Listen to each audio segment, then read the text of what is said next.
Retiring in Thailand is easy. Growing old here is the hard part. Nobody talks about what happens at 75, 80, 90. What happens when you can't drive? When walking gets difficult? When family is 12 hours away? After living here 15 years, I believe whether Thailand is a great place to grow old comes down to 5 things. And the first one is the most important by far: your physical health. If you only take one thing away from this entire video, make it this section, because I'll be honest with you, this is the part I care about the most, and probably the thing I feel strongest about on the channel. Because in my opinion, physical health is the foundation everything else sits on. You can have money, you can have a beautiful house in Thailand, you can have the perfect retirement setup, but if your body starts failing badly, everything gets harder, and I genuinely believe that. Physical decline starts earlier than most people admit.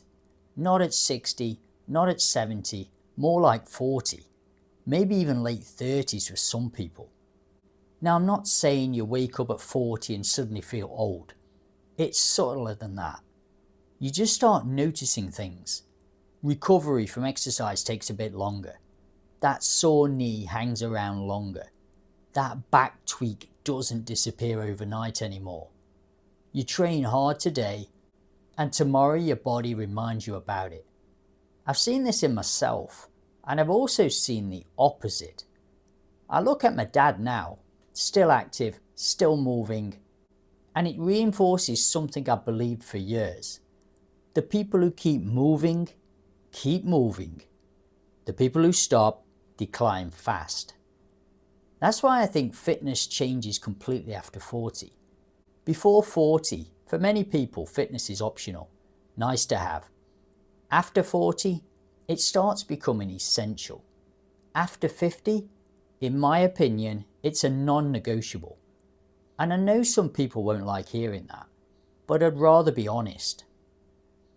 Now here's the part I really want to hammer home. Strength training matters a lot. And I think this is where many retirees get it wrong. A lot of people think, I walk every day, so I'll be fine. And look, walking is great. Better than sitting on the sofa for sure. But I'm going to say something slightly blunt here. Walking alone is not enough. Walking helps your cardio, walking helps circulation, walking helps mental health. Fantastic. But walking does not maintain muscle properly. It does not build real strength. It does not significantly improve bone density. And those things matter massively as you age. Because once you get in your 70s and 80s, strength stops being about looking fit. It becomes about independence. Can you get up off the floor by yourself? Can you get off the toilet easily? Can you carry shopping? Can you catch yourself if you trip over? Can you stop a fall from becoming a broken hip? That's the real stuff. And independence, in my opinion, determines your quality of life far more than almost anything else. More than location, more than money, more than the view from your condo. So what do I personally believe works best? Not just weights, not just cardio, a mixture. For me, gym work is a non-negotiable core. That's the foundation. But I also believe in variety. Walking, hiking, swimming, racket sports, anything that gets you moving in a different way. Because you're not just training muscles, you're training balance, coordination, reflexes, footwork, agility, all the little things that quietly deteriorate if you stop using them. And here's another thing people need to accept. Recovery changes with time. There's no getting around it. When I was younger, I could train hard and bounce back quickly. Now, I can still train hard, but I feel it more. Sometimes what used to take 24 hours to recover now takes 48 hours. That doesn't mean stop training. It means train smarter. I don't believe in smashing yourself in the gym 7 days a week, especially after 50. That's madness for most people. I'd much rather see someone train properly 3 times a week and stay consistent for the next 20 years. Because consistency beats intensity, always. And that becomes even more true as you age. Now, Thailand does offer one huge advantage here. You can stay active year-round. No freezing winters, no months stuck indoors, no dark, miserable mornings where you don't want to move.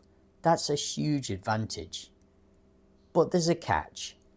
And this is where I disagree with people who romanticize the climate too much. The heat can definitely work against you. Thailand's midday heat can be absolutely brutal, especially as you get older. If you try training hard at the wrong time of day, you'll gas out fast. Dehydration, fatigue, heat exhaustion, the lot. That's why I personally think the smartest way to train in Thailand is simply train early or train late. Work with the climate, not against it. For me, that usually means early mornings or evenings. So yes, Thailand can absolutely support healthy aging, but only if you use the environment properly. Because living in Thailand doesn't automatically make you healthy. You still have to do the work. Here's something I actually disagree with a lot of people on when they talk about living in Thailand. People love saying, "Oh, the food, it's so healthy in Thailand." And I always think, well, yes and no. That's a massive oversimplification. Now, don't get me wrong, Thailand absolutely has access to some fantastic food. Fresh fruit, fresh vegetables, fish, rice, lean proteins, plenty of good options. Some Thai food is genuinely some of the healthiest food you may find anywhere. But, and this is the bit people often ignore, a lot of Thai food is not especially healthy, especially a lot of street food. And I know some people won't like hearing that, but I'd rather be honest. A lot of it is fried, oily, or just heavy. Sometimes loaded with sugar in ways people don't even realize. So I think this idea that moving to Thailand automatically gives you a healthy diet, that's just not true. You can eat fried food from a street cart every day, wash it down with a sweet iced coffee, and tell yourself you're healthy just because it's Thai food. That's nonsense. Just because food comes from Thailand doesn't automatically make it healthy. You still have to make good choices. And for me personally, I think one of the biggest things that helps is cooking at home.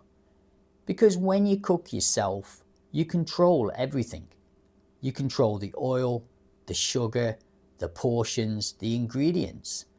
That makes a huge difference. Now that doesn't mean never eat out, of course not. That's part of living here. And honestly, I think the same applies to the weather.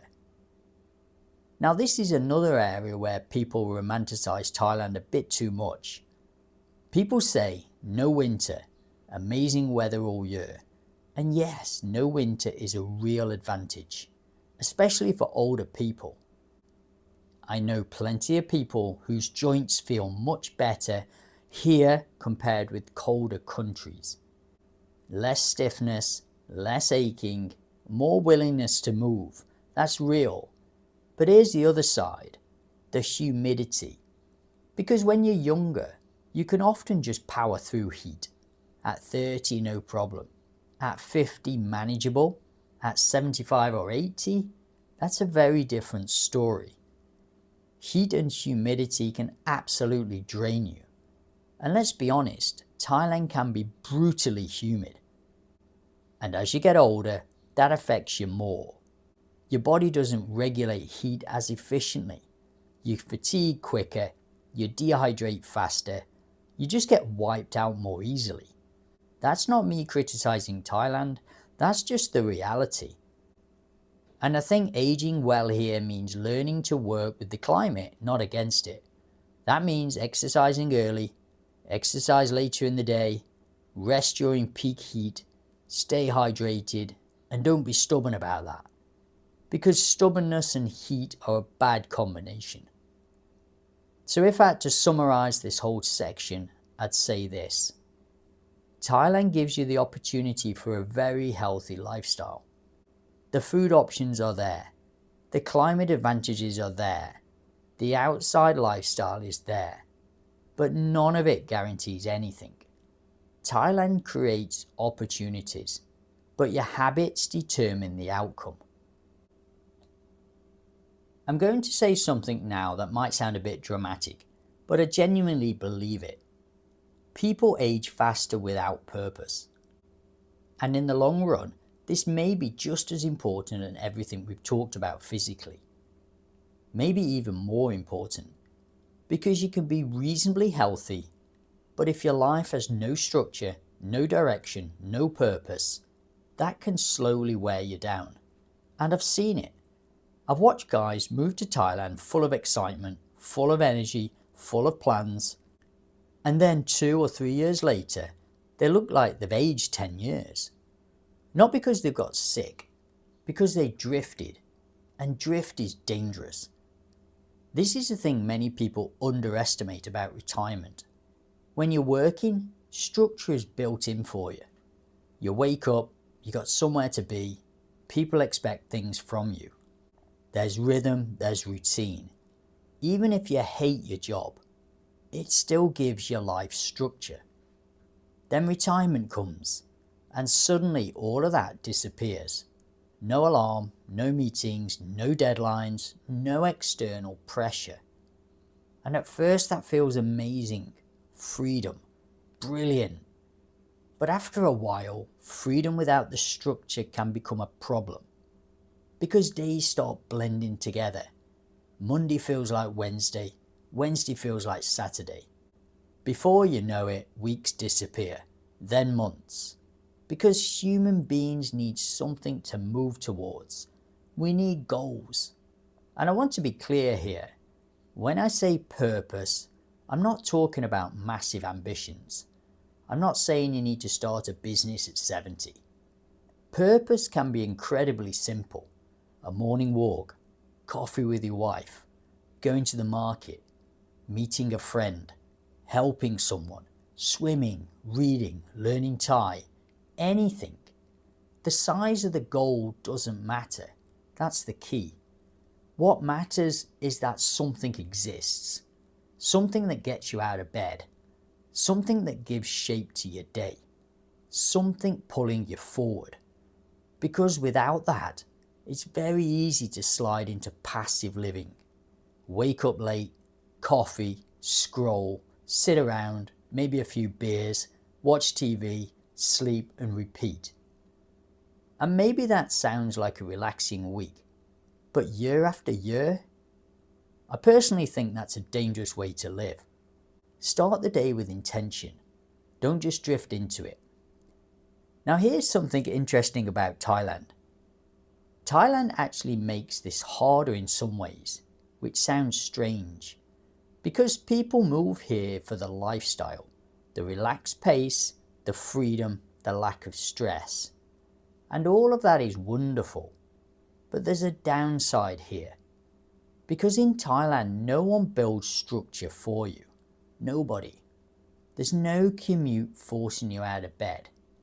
No boss expecting results. No external system keeping you disciplined. That means structure becomes 100% self-managed. And that's where some people thrive and others slowly drift. So if there's one message from this section, it's simple. It doesn't matter how big your goals are. It only matters that they exist. Because purpose gives life direction. And direction gives life energy. I want to talk about something now that people don't always like discussing, alcohol. But actually I don't think alcohol is the real issue. I think loneliness is. And that's an important distinction. Because let me be clear, I'm not anti-alcohol.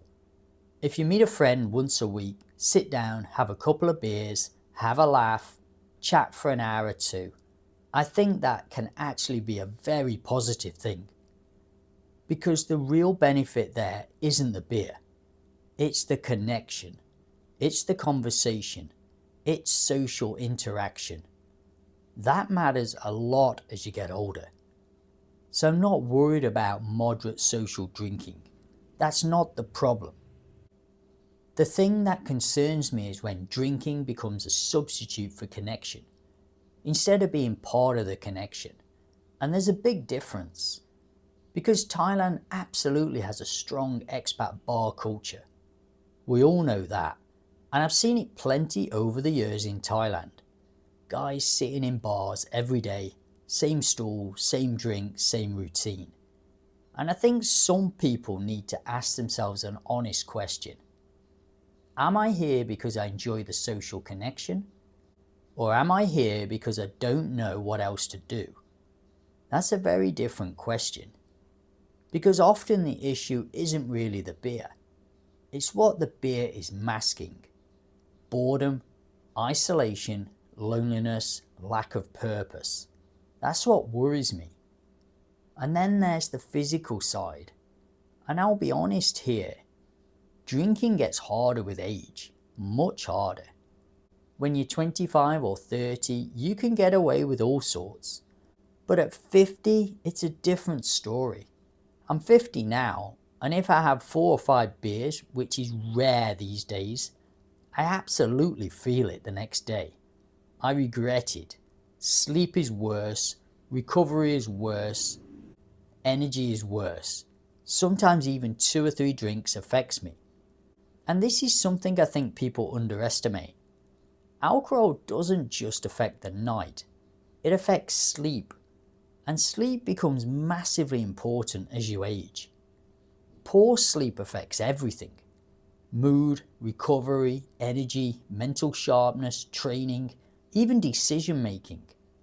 So if you're drinking heavily several nights a week, that catches up with you, fast. And this is why I keep coming back to the same core point. The real problem usually isn't alcohol, it's isolation. Because if your social life only exists inside a bar, that's worth paying attention to. Real connections matter. Friends, community, conversations. People who genuinely know you. That's what protects mental health as you age, not what's in your glass. And I think that becomes especially important the older you get. If I'm really honest with you, this is probably the part I think about most. Because when I think about growing old in Thailand, my biggest fear isn't illness, it isn't dementia, it isn't even physical decline, if I'm honest. Because as long as I'm keeping doing what I'm doing now, training, staying active, looking after myself, I feel reasonably confident I can stay strong and mobile for a long time. No, my biggest fear is much simpler than that. Being alone. I think if we're honest, that's one of the deepest human fears there is. No one wants to reach the age of 80 or 90 and feel alone. And this becomes especially relevant as an expat. Because my family is back in the UK. And that distance matters more as you age. When you're 50 or 60, flying home doesn't feel like a huge issue. It's tiring, sure, but manageable. A long-haul flight is just part of life. But at 75 or 80, that's very different. A 12-hour flight stops being a minor inconvenience. It becomes a serious physical challenge, sometimes an impossible one. And I've seen this with my own parents. They travelled plenty in their 70s. They went to visit my brother in Australia, no problem. But now they're 82 and 83, and they're starting to say things like, "We're not sure we want to do them flights anymore." And I completely understand that, because aging changes what feels manageable. And this is why I believe something very strongly. Relationships become more important as you get older, not less, much more. The social network you build here matters enormously. Friends, family, community, neighbours, people who check in on you, people you regularly see. That's not a bonus, that's essential. Because if your family is far away, your local support system becomes everything. And there are practical challenges too. Things people don't always think about. Walkability for one. Let's be honest, parts of Thailand are not great for walking. Uneven paths, broken sidewalks, street carts blocking paths, and then there are the soy dogs. Anyone who has lived here knows exactly what I mean. I love walking, I walk a lot. And I've had a few moments over the years where dogs have come very close to biting me. That's just reality here in some areas. Then there's the road safety side. Now for me, after 15 years here, driving feels normal. I've adapted. I've drove in Bangkok for many years, motorbike in the rain, floods, traffic, the lot. So for me, I understand how things work. But for someone arriving here at 60 or 65, having never lived here before, that's a different story. Thai roads can be chaotic, and adapting to that gets harder the older you are. And I think that leads to one of the biggest truths in this entire video. Thailand doesn't really become harder as you age. Thailand stays Thailand. The roads stay the same. The heat stays the same. The sidewalks stay the same. What changes, unfortunately, is you. Your energy changes. Your body changes. Your recovery changes. Sometimes your confidence changes. And that's exactly why everything we've discussed today matters so much. Because you're not just building a life for the version of you that exists today. You're building a life for the version of you that may need support the most one day. So where does all this leave us? After everything we've talked about, I still genuinely believe Thailand can be one of the best places in the world to grow old. I really do. I've seen people in their 70s and 80s here who are sharp and strong, active, still curious, still moving, still living. So yes, Thailand can absolutely be a fantastic place to age. But, and this is the big message of the entire video, it isn't automatic. Thailand doesn't hand you a great old age. Not because you've got a retirement visa, not because you've got a nice condo, not because you live near the beach. Those things definitely help, but they do not determine the outcome. Your habits do, your choices do, your lifestyle does. To me, it keeps coming back to 4 things: health, structure, purpose, connection. Get those 4 things right, and I think you massively improve your chances of aging well here. Ignore them, and even paradise can become difficult. And that brings me right back to how we started this video. Retiring in Thailand, that's the easy part. Growing old in Thailand, that's a very different conversation. Because the real question isn't, is Thailand a good place to grow old?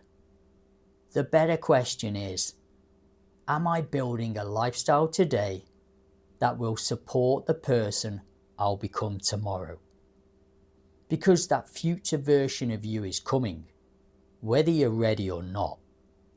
And the choices you make now will decide a lot about how that story unfolds. And in my opinion, that's worth thinking about. Thanks for listening, take care, and I'll see you on the next one, guys.